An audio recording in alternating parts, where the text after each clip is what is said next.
Good evening, everyone. Let's talk about your recently submitted review of related literature. Allow me to comment and to suggest revisions and ways to improve so that you will be well guided as you move forward. So let's talk of the nature of RRL first, so to make sure that we are on the same page. Think of it as the part of your thesis where you show what's already been studied, what gaps exist, and how your study fits in. It's basically the foundation of your research, and you know this already. It makes your objective more meaningful. It helps you establish the significance of your study, so on and so forth. The studies you've read and included in your RRL so far contain pieces that are relevant to your title, to your statement of the problem, or to your present study in general. Some of you might have followed the approach of other researchers very closely.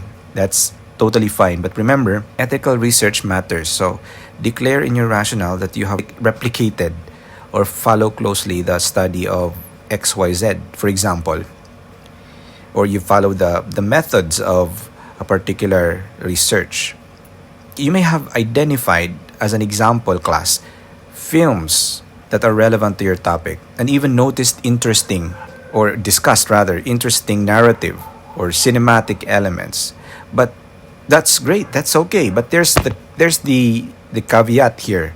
This section is not for film analysis. Your job in the RRL is to critically review studies, summarize their findings, show how they connect to your research objectives and gaps. Well, you probably read a lot of cinema theories like Turner, Mulvey, McRobbie. Maybe because they're required in your film theory classes. That's fine, but remember, theories belong to theoretical background, not here in the RRL. In the RRL, focus on empirical studies, not explaining theoretical concepts.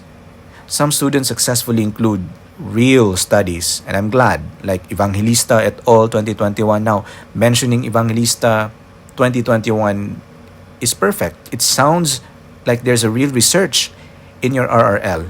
Don't go dropping names of theories like Foucault, Aristotle, or Stuart Hall without showing how their ideas connect to your study. Doing so makes your RRL unfocused and repetitive. A common mistake is to treat theories as research. Well, thinkers like Levi-Strauss, Barthes, Darwin came up with ideas, I know, empirical studies even. But your goal in RRL is to describe a research that have used Levi-Strauss, Barthes, Darwin as a framework and applied it in their own study. Another thing to avoid is discussing multiple studies at the same time. Don't just copy abstracts of researches. You synthesize them, summarize the key findings, explain why they matter, and connect them directly to your study. Here's an example to illustrate my point. Wheeler 2010 describes the mirror effect, which immerses the audience in a character's psyche. This could guide the present study in representing schizophrenia. Wheeler points out that episodes are primarily mental, not physical, so the film should embrace the bizarre rather than strict realism. This insight informs how the present study film approaches these scenes. See how the study is tied directly to your research. That's what a critical review should do.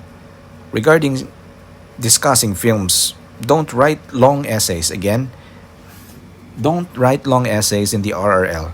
Reserve detailed film analysis for presentation analysis and interpretation of data section. Also, never cite films as a standalone source. Always use critical reviews or scholarly analysis of those films. Avoid name dropping experts or authors without explaining their relevance. For example, Kian claims it causes detachment. Stewart's idea of oneness may be called radical by one study and isolating by another. Kian claims it causes detachment. Now ask yourself, in what way? How? Why? And based on what evidence did Kian claim that it causes detachment? That's what you should explain.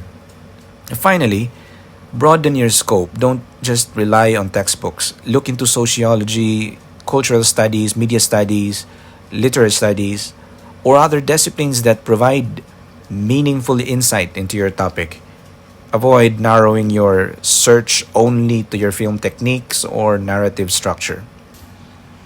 A strong RRL shows you know what has been done, what's missing, and how your study can contribute. By connecting past research to your research objectives and gaps, you're not just summarizing studies, you are building a solid foundation for the present study and you're showing why it matters. So keep it focused, critical, always tie everything back to your present study.